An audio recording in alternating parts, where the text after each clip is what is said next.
Mesdames et messieurs, bonjour. Merci de rester fidèles au programme de Walf.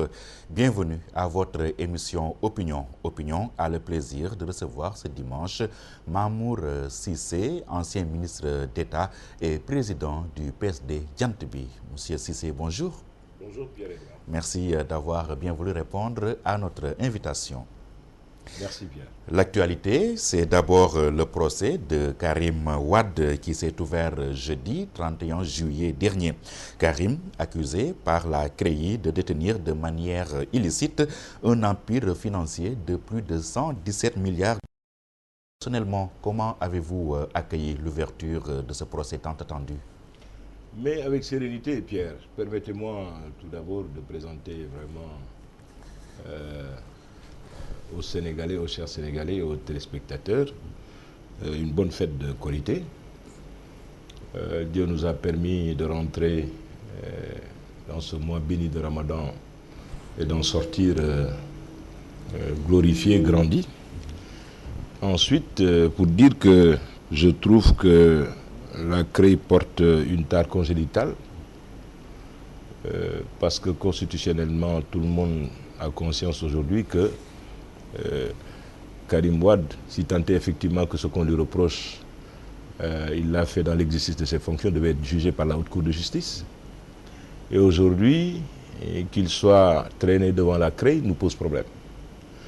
J'ai toujours combattu la CREI, je continuerai à combattre cette structure parce que je trouve que des juridictions ordinaires auraient pu faire ce travail. Oui. Mais ensuite, on a dépassé ce stade maintenant. L'élégance, mais on ne peut pas ne pas le poser. Parce que moi, j'attends rien de ce procès-là. C'est quoi? Kandim a déjà été condamné par cette juridiction. Ah oui, carrément. Parce que cette juridiction est partisane. Cette juridiction, aujourd'hui, ne permet pas à Karim Wade, mais d'avoir à bénéficier de la présomption d'innocence. Souvenez-vous, le 22 février, la Haute Cour de justice de la CEDEAO avait fait injonction à l'État du Sénégal, mais de respecter la présomption d'innocence. Ils l'ont floué du pied.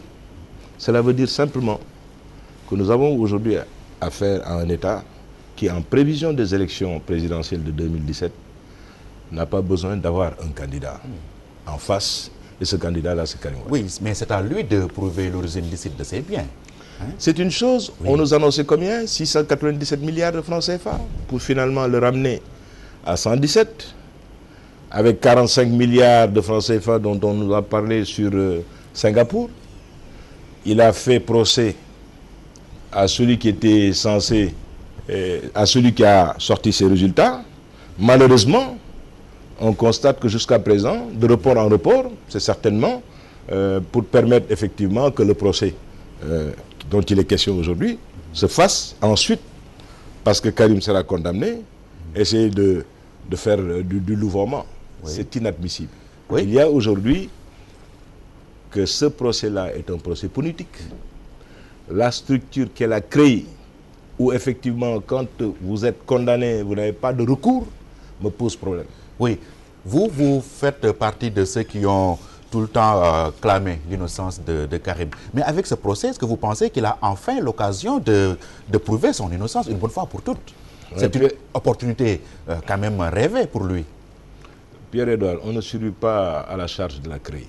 Parce que cette structure-là, de par son existence, ses fondements, pose problème. Parce qu'elle défie aujourd'hui le minimum de principes élémentaires de bonne gouvernance et de démocratie. Donc je n'en attends absolument rien. Qu'est-ce qu'il faut que Karim puisse prouver? Quand tout le monde, et je parle aux Sénégalais, ont eu à entendre déjà qu'on nous parlait déjà de 3 000 milliards de francs CFA. De 3 000 milliards, ils sont passés à 697 milliards pour ensuite aujourd'hui venir à 117. On n'en attend absolument rien. Mais ensuite, mais vous avez vu combien de témoins ils ont eu? Comment on a pu mettre à la disposition des avocats de Karim Wade 46 000 pages, c'est-à-dire presque 8 gigas, à moins de 15 jours de l'ouverture du procès? C'est-à-dire on ne permet même pas aux deux parties d'y aller à chance égale. Donc je dis, Pierre-Edouard, excuse-moi de l'expression, les dés sont déjà pipés. Oui, et cela pose problème. 46 000 pages, cela signifie que la CREI a pris le temps nécessaire pour étudier son dossier. Il n'a pas bâclé son travail, ou bien elle n'a pas bâclé la CREI. Quand on a demandé à Karim Wade de justifier son patrimoine sur 1 mois, il a amené presque autant de papiers, autant de documents. Ça n'a pas empêché qu'une heure de temps plus tard, que le procureur de la CREI ait pu effectivement le mettre sous mandat de dépôt. Comparaison n'est pas raison, mais c'est pour dire carrément que chaque fois que ça les arrange, ils trouvent effectivement le bon prétexte. Mais on ne peut pas sortir de ma tête que c'est un procès politique. Nous y allons, aucune vérité ne sortira de cela. Oui, vous étiez présent à l'ouverture du procès, mais en voyant les prévenus et les témoins défiler, est-ce que là, vous n'avez pas l'impression qu'en réalité, c'est le procès du régime Wade qui s'est ouvert, en réalité? Enfin, du régime de Wade, il y a eu beaucoup de choses qui m'ont choqué avant et pendant ce procès. Avant, on a pu nous sortir dans un chapeau magique un rapport de l'IGE, un rapport qui date presque de 3 ans. Subitement, on le met à la disposition de la presse pour finalement épingler quoi? La procédure qu'on avait mise en place pour nous permettre effectivement de soulager les populations sur l'électricité. C'est bizarre. Le plan Takal. Le plan Takal. À 48 heures ou 72 heures du procès de Karim Wade, on nous sort cela. Ensuite, il y a plus de 80 témoins. Des témoins que la Cour n'avait pas jugé utile de mettre à la disposition, ou du moins, à tout le moins, de communiquer les noms à l'autre partie, à l'autre camp. Mais c'est autant de vices de forme et de vices de procédure qui me fondent moi à dire que vraiment, je pense qu'il y a énormément aujourd'hui de nullité pour quand même discréditer totalement cette juridiction-là. Moi, j'attends absolument rien, sinon une condamnation de Karim Wade par rapport à ce procès-là. Il n'y va pas avec une chance. S'il est condamné, c'est parce qu'il est coupable des faits qui lui sont reprochés. Mais pas du tout. Les dés sont pipés. Pierre-Edouard, comprenez, vous-même, vous êtes... Il a des avocats. Mais il a des avocats, oui. On va y aller. Hein. Les gens vont se défendre. Mais si vous pensez que voilà, le combat est perdu d'avance, mais il n'y avait pas lieu de s'engager dans le procès. Mais il n'y peut absolument rien. Regardez hier le cas de Bibo Bourgi, qui est malade, qu'on nous a transporté avec des perfusions et autres. Mais je pense que la morale est une source du droit. Nous sommes dans un pays de teranga où on ne peut pas tout faire au Sénégal. Il y avait un minimum d'égard et de respect pour quand même aller auditionner M. Bibo Bourgi à la clinique.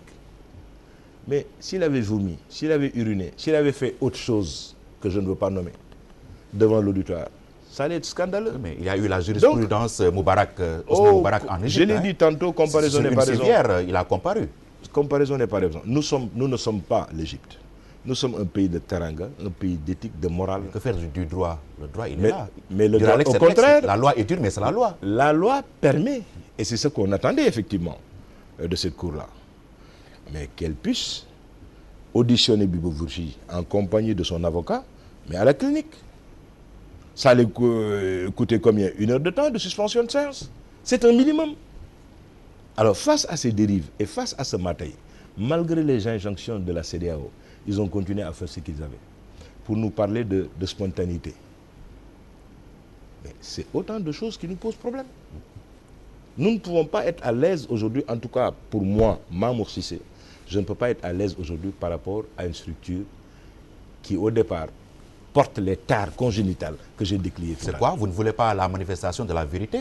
La reddition des comptes est un principe sacro-saint en gestion. Mais personne ne conteste cette reddition des comptes. J'ai eu souvent de fois à le dire, et même au niveau de votre plateau. C'est une exigence aujourd'hui du peuple sénégalais. Pour autant, effectivement, qu'on ait permis quand même aux uns et aux autres, mais d'être dans une juridiction où ils se sentent à l'aise. Nous avons aujourd'hui suffisamment d'outils au niveau de notre justice pour pouvoir juger tout le monde. Une juridiction commune aurait pu nous régler tout cela. Mais pourquoi, nom de Dieu, se singulariser au Sénégal? La CREI est une structure unique qui n'existe nulle part au monde. Mais aux États-Unis, le premier pays au monde, sur le plan économique, sur le plan politique et autres, mais n'a pas jugé utile pour sanctionner Madoff et autres, mais de recourir à une juridiction d'exception. Mais c'est un choix. Cette juridiction d'exception aujourd'hui va plomber le PSE. Les coupures, je pense qu'aujourd'hui, les urgences sont ailleurs. Ce n'est pas uniquement vers ce procès-là où, effectivement, on est passé à des ordres de grandeur extraordinaires. 3 000 milliards, 600 pour enfin reprocher à Karim Wade 117 milliards de francs CFA. Ces avocats auront à développer et à démontrer que tout cela n'existe pas. La maison du point E, oser dire aujourd'hui qu'elle appartient à Karim Wade, il y a un problème. Et puis les gens oublient quelque part que Karim Wade est le fils de son père et son père est resté 12 ans à la tête de ce pays-là. Il a la possibilité de pouvoir offrir quelques miettes de milliards de francs CFA à son fils. Ah oui. Mais pourquoi pas? Des miettes, en parlant de milliards. Mais tout à fait. Vous parlez de miettes. Mais pourquoi je le dis, oui. Pierre-Edouard? Oui, pourquoi vous le dites? Mais parce que simplement, Abdoulaye Wade, qui est resté 12 ans à la tête de ce pays et qui avait des fonds politiques, aurait pu, parce qu'il faut que vous sachiez une chose, j'ai été député, c'est l'Assemblée nationale qui a jugé que les fonds secrets permettaient au président de la République d'en faire ce qu'il voulait. Et là-dessus, beaucoup de personnes, et pas des moindres, ont eu à bénéficier de la largesses du président de la République et qui ont eu à le dire. Mais ça ne pose même pas, ce n'est même pas pertinent de le reposer par rapport à ce contexte-là. Moi, je dis, pour les ordres de grandeur dont on reproche aujourd'hui à Karim Wade, il n'en est absolument rien, pour la bonne et simple raison que certains ont parlé de 3 000 milliards, pour ensuite parler de 697 milliards, et aujourd'hui on nous parle de 100 milliards. Ce n'est pas scandaleux si Karim détient des milliards. Ce que Karim ne le détient pas, en tout cas moi, qui ai eu ce privilège, avant tous ces procès, de discuter avec Karim Wade, il m'a regardé dans les yeux pour me dire, Mamour, ce qu'on me reproche, je n'ai absolument rien fait de cela. Il n'est pas pauvre, non? Je le crois, jusqu'à preuve du contraire. Oui, mais il n'a qu'à le prouver devant le juge. Mais il le fera. Mais ensuite, permettez quand même que j'ai mon choix et mes principes, mon préjugé par rapport à cette structure-là. La CREI est unique. Je pense que si on voulait vraiment apaiser les Sénégalais et qu'il n'y ait pas de connotation ou d'arrière-pensée politique, je pense qu'on avait suffisamment de moyens de pouvoir juger qui que ce soit, mais dans les règles de l'art. À savoir, haute cour de justice pour des ministres et les ministres d'État, mais ensuite les tribunaux de droit commun, s'il y a un flagrant délit. Mais tel n'est pas le cas. Et je suis désolé, Karim Wade ne devait pas être jugé aujourd'hui par cette cour unique. Oui, en tout cas, les avocats de ce même Karim Wade demandent la comparution de Wade, de Macky Sall et de Idrissa Seck, entre autres. Vous, qu'est-ce que vous en pensez? Oh, bon, pour la manifestation de la vérité, s'ils pensent que Maître Wade, Macky Sall et autres doivent venir comparaître, ils ont peut-être leur raison. Mais à l'état actuel des choses et par rapport à tout ce qu'on reproche à Karim Wade, pour la manifestation de la vérité, s'il se trouve que c'est nécessaire, c'est tant mieux. Mais il ne faut pas encore une fois qu'on politise tout cela. Parce que j'ai entendu la semaine dernière le président du groupe parlementaire de la majorité dire dans le cadre d'un livre qu'il était opportun de faire venir le président Abdoulaye Wade. C'est-à-dire chaque fois qu'il y a un problème ou qu'ils veulent régler des problèmes politiques, le cobaye c'est Maître Abdoulaye Wade. Oui, parce qu'il est cité dans plusieurs scandales, Abdoulaye Wade. Mais qu'il soit cité, mais comprenez-le bien, Abdoulaye Wade qui n'est plus au pouvoir constitue aujourd'hui le souffle-douleur de pas mal de personnes. Moi je pense qu'aujourd'hui Abdoulaye Wade a été élégant pour accepter sa défaite et partir. On aurait pu quand même lui donner cette chance-là de le laisser partir sereinement. Il est rattrapé par des réalités parce que son fils est dans les liens de la prévention. En dehors aujourd'hui du fait qu'un père soit atteint moralement, physiquement, par le fait que son fils soit dans les liens de la prévention, qu'on puisse chaque fois en faire un défouloir. S'il y a des problèmes, Abdoulaye Wade est un punching ball, me pose problème. Je ne pense pas aujourd'hui, à moins que, pour peut-être justifier certaines choses, on avait parlé de l'argent de Monaco, et le maître Abdoulaye Wade a eu à dire effectivement que cet argent lui appartenait. Et il a donné les preuves et les raisons qui fondent à croire effectivement à ce qu'il a dit. S'il trouve et s'il juge nécessaire d'aller devant cette juridiction pour réitérer ses propres propos-là, je n'y vois pas d'inconvénient.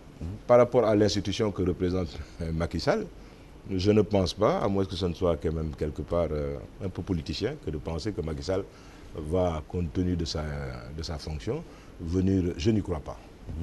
Oui, mais à votre avis, quelle leçon la classe politique sénégalaise doit-elle tirer de ce procès? Mais d'abord qu'il n'y a rien d'éternel. La vie est une dialectique. Aujourd'hui, c'est ma peau, demain la sienne.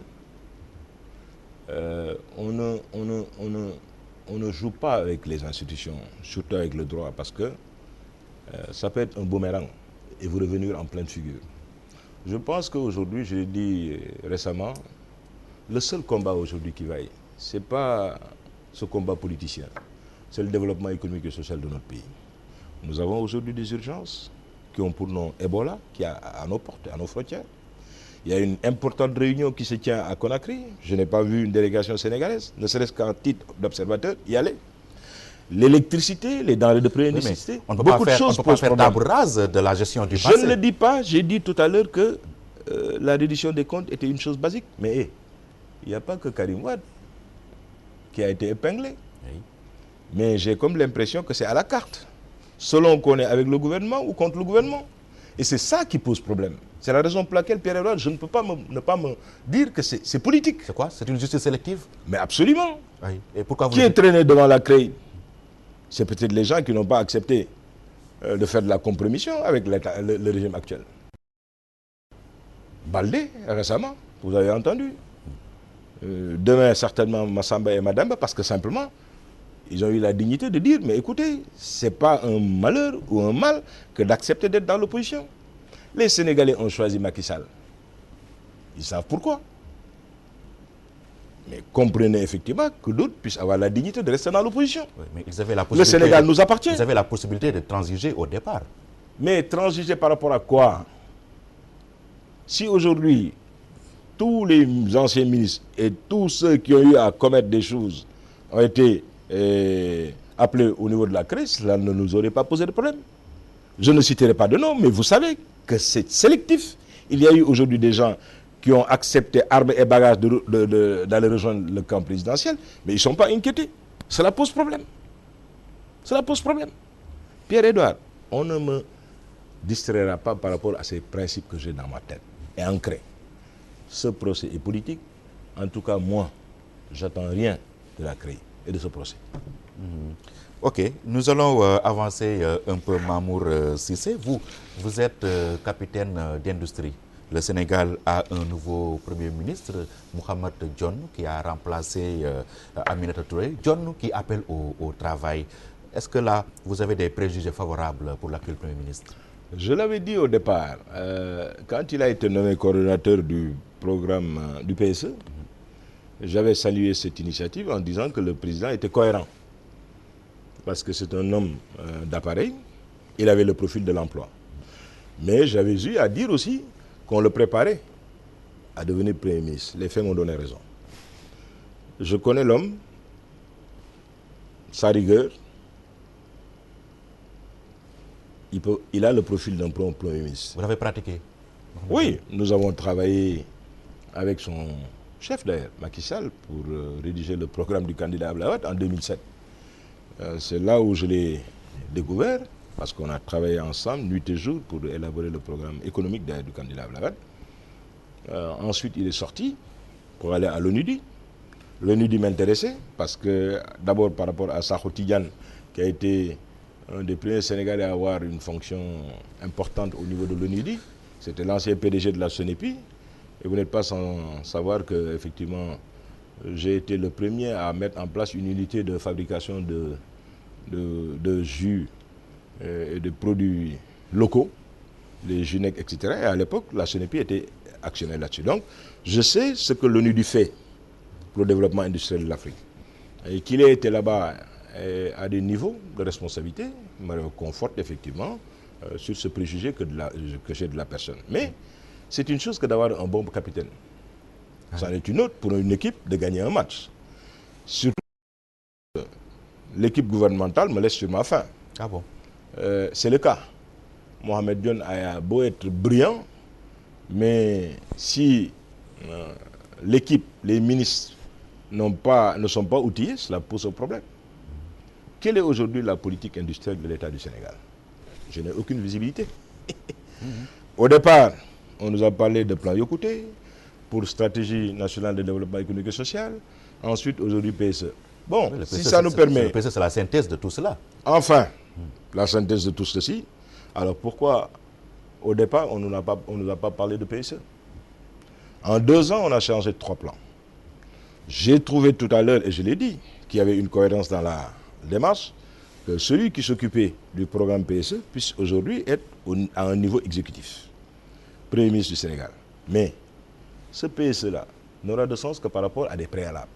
Et entre autres préalables, l'électricité. Aujourd'hui, nous avons des délestages qui plombent aujourd'hui la compétitivité de nos entreprises. Ils ont toujours existé, y compris sous votre magistère, les délestages. Non, Pierre-Edouard, tantôt j'avais parlé du plan Takal.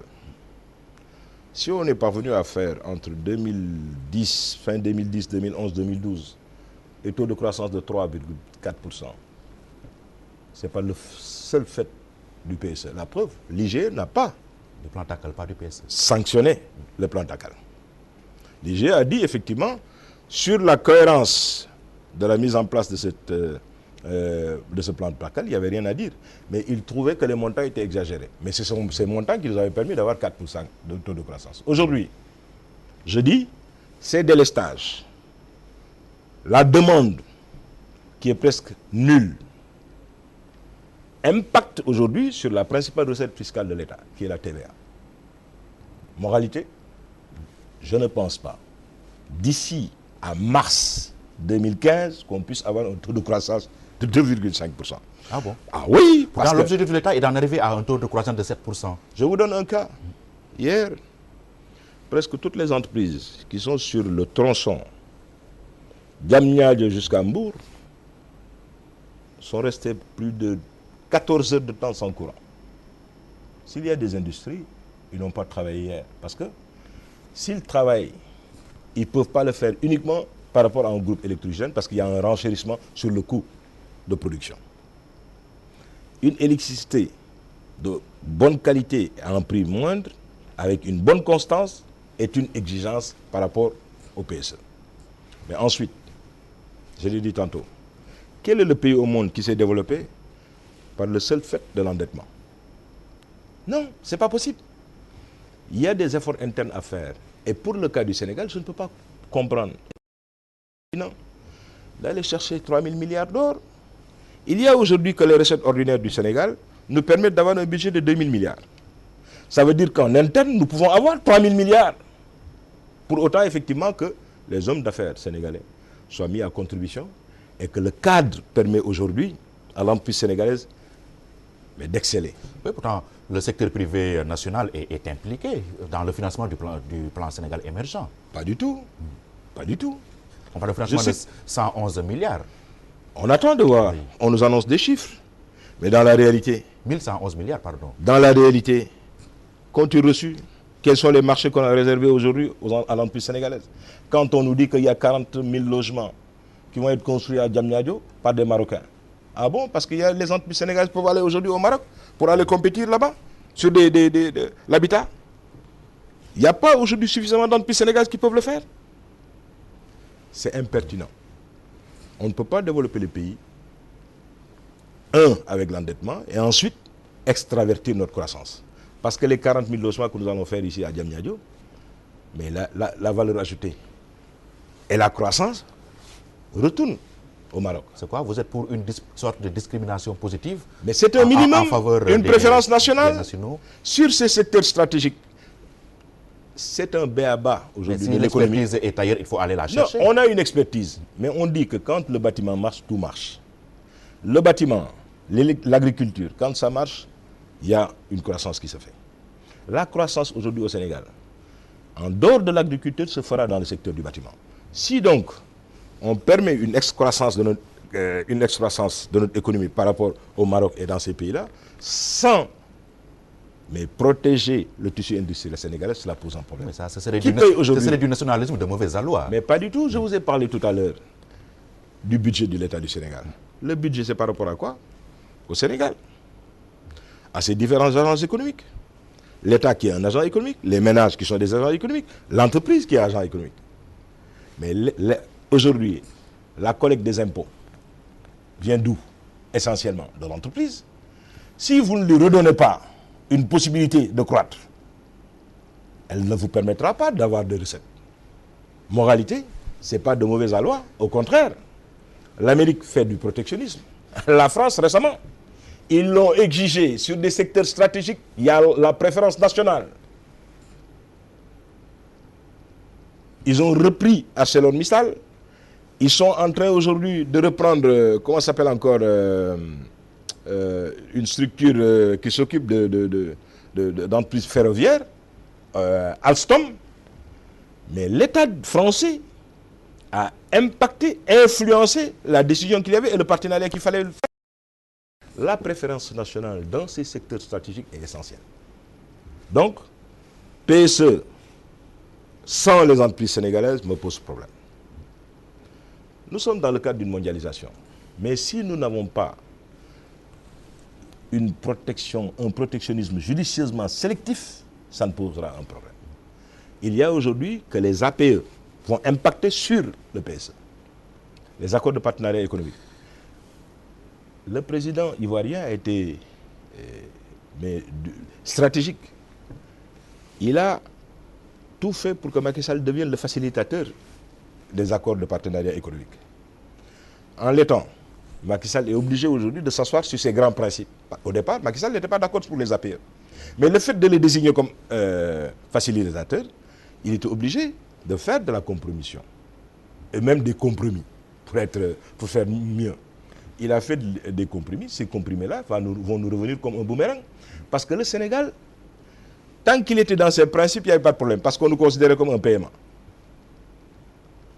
Les urgences et les problèmes de la Côte d'Ivoire et du Ghana n'étaient pas les mêmes que nous. Mais aujourd'hui, signer les accords de partenariat économique, c'est aujourd'hui désarmer notre économie à 85%. Et sur les 25 ans, l'ouvrir à 100%. Mais c'est dangereux. On n'aura même plus de tissu industriel. Vous vous rendez compte aujourd'hui, si Cristalline doit venir, excusez-moi de la publicité, on va ouvrir les frontières pour que Cristalline vienne nous envahir avec ses bouteilles d'eau minérale. Mais il n'y aura même plus de tissu industriel au Sénégal. Okay. Ce n'est pas pertinent. Oui.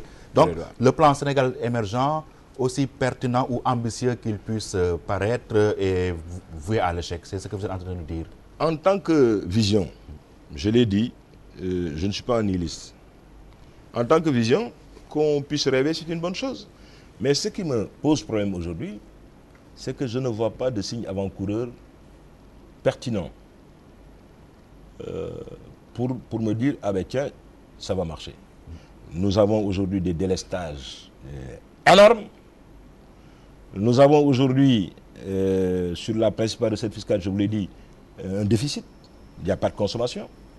Du fait aussi de propos, des fois, quelque part, impertinents.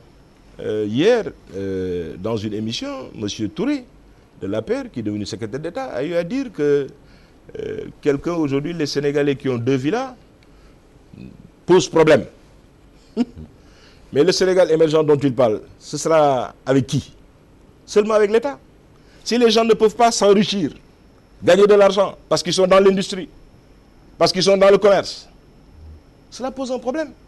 Donc ces propos-là, qu'on isole, impactent aujourd'hui négativement la perception qu'ont les Sénégalais et les opérateurs économiques par rapport à l'environnement. Mais il faut s'enrichir de manière licite.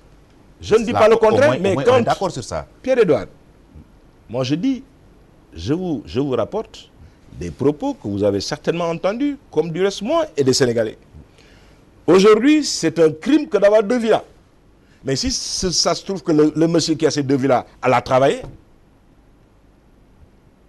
que vont lui dire sa famille, ses enfants? Ah papa, tu as 2 maisons. Ah, j'ai entendu monsieur le ministre dire que c'est pas bon, c'est suspicieux. Si s'il n'est pas dans les conditions optimales, il va vendre une de ses maisons.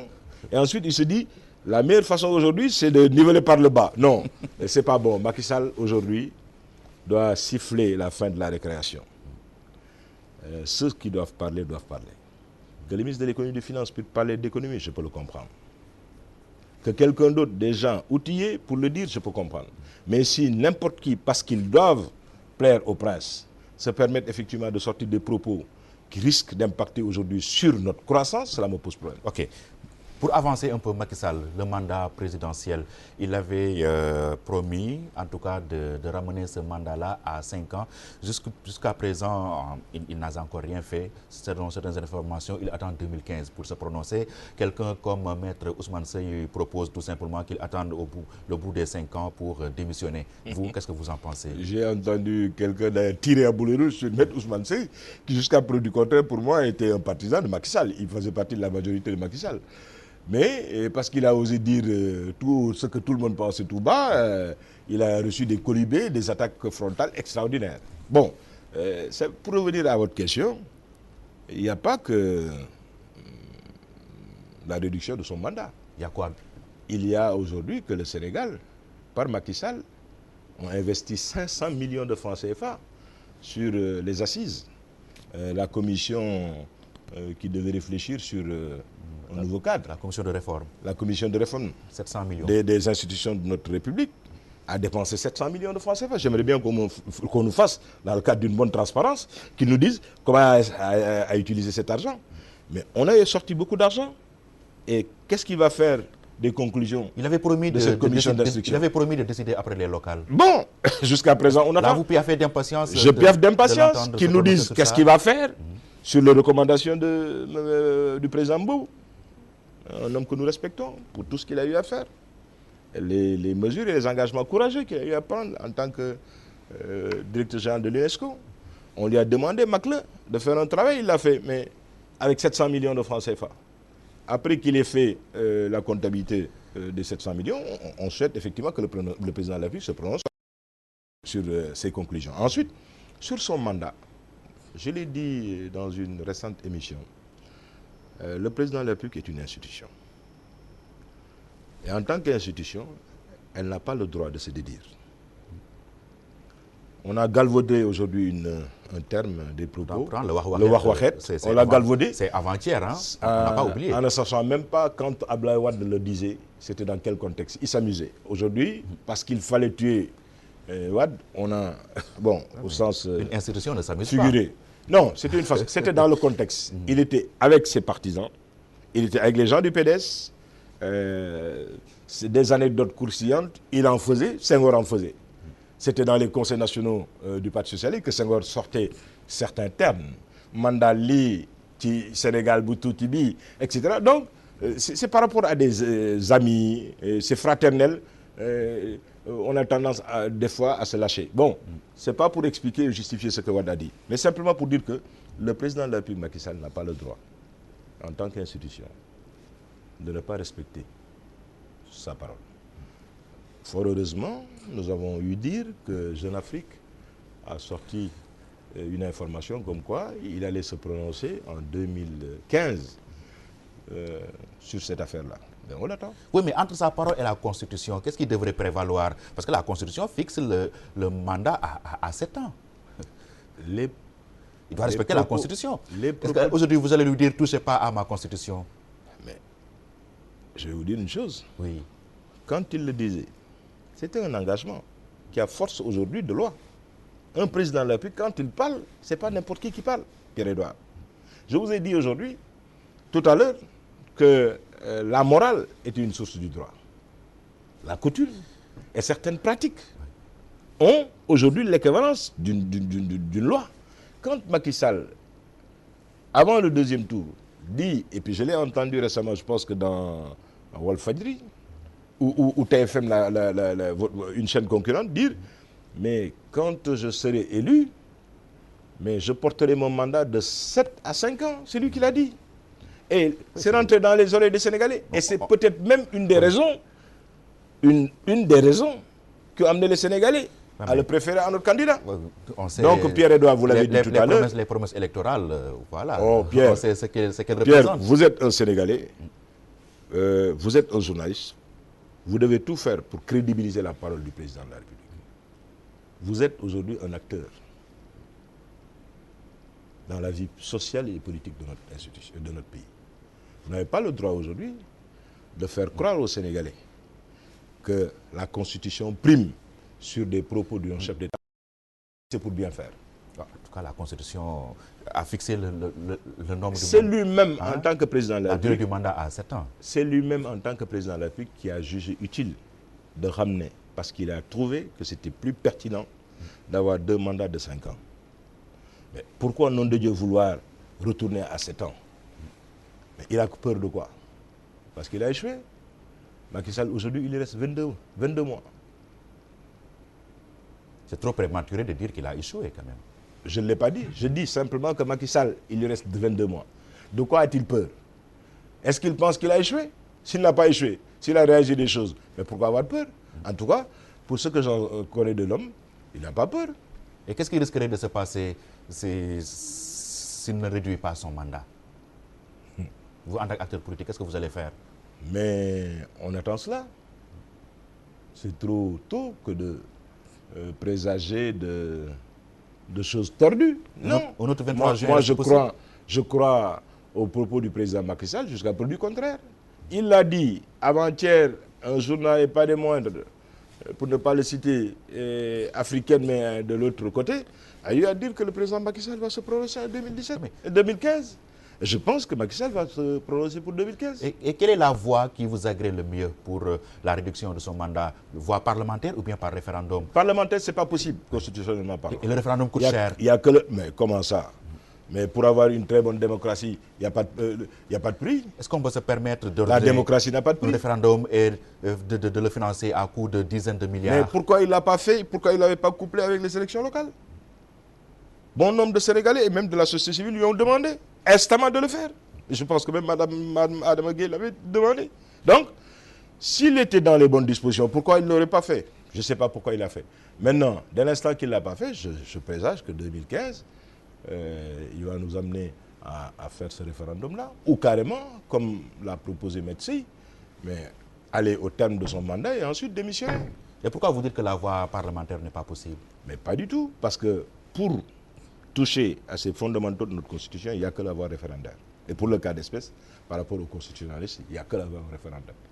Donc, même les gens de son groupe parlementaire qui disaient « ouais, non, on passe par l'Assemblée nationale », c'était du pipeau, c'était pour distraire les Sénégalais.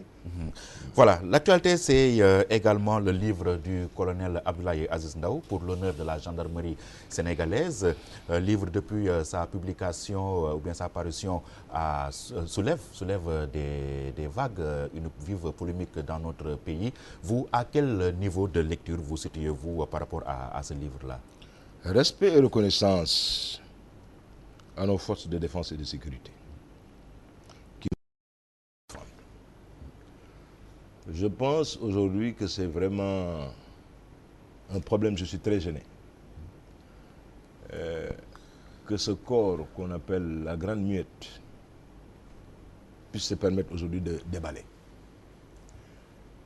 L'État, par l'intermédiaire du ministre des Forces armées, a eu à dire qu'il allait servir. Je pense que ce serait important que force reste à la loi. L'État doit être fort, en tout lieu et en toutes circonstances. C'est la raison pour laquelle je ne peux comprendre qu'on soit à ce niveau de responsabilité et ce qu'on se permette de dévaler. Hier, dans un débat, j'ai entendu quelqu'un dire qu'il était plus facile de détruire que de reconstruire. Le général Fall, jusqu'à preuve du contraire, va me laisser une image positive de la justice militaire et du haut commandement de la gendarmerie. Mais à ce niveau de responsabilité, si tout le monde commence à faire de la délation et du déballage, il n'y a plus d'État. Un État, pour être un peu vulgaire dans les propos, a énormément d'armoires et de tiroirs où il y a des choses qui ne sont pas beaux à voir. Mais s'il faut déballer Mais ce n'est pas pour autant qu'il faille sortir sur l'arbre à palabre pour déballer. Oui, mais c'est inadmissible. S'il faut déballer pour tirer les choses au clair, pourquoi pas? Mais ce n'est pas pour rien. Écoutez, il y a des fonctions qui ne sont pas des sinécures, mais c'est des sacerdoces. Être militaire, au départ, vous vous engagez à être muet, à avoir un devoir de réserve. Tant que vous êtes dans la, comment on dit, dans la fonction. Oui. Mais hier ou avant-hier, j'ai entendu Moubarak Lô, qui était directeur de cabinet adjoint du président de la République, dire qu'il a lu le livre depuis plus d'1 an. À qui profite tout ça? Pierre, ça pose un problème. Il ne peut pas être au courant sans que Macky, qui était son patron, ne le soit pas. Mais certainement. C'est ce que vous voulez dire? Mais certainement. Qu'ont-ils fait depuis 1 an s'ils étaient au courant pour empêcher effectivement ce déballage-là qui n'honore pas le Sénégal? Les gens pensent que c'est pour régler des comptes avec la gendarmerie. Non, mais c'est le Sénégal qui sort peu grandi de tout cela. Mais c'est des pratiques mafieuses, il s'avère vrai qu'il faut dénoncer. Pierre-Edouard, le devoir de réserve est opposable aujourd'hui à tout responsable. Les renseignements militaires, la diplomatie, les fonds secrets au sens. Pourquoi on utilise cet argent-là? Mais des fois, c'est pour régler des choses qu'on ne peut pas dire au grand jour. Même nourrir des rebelles.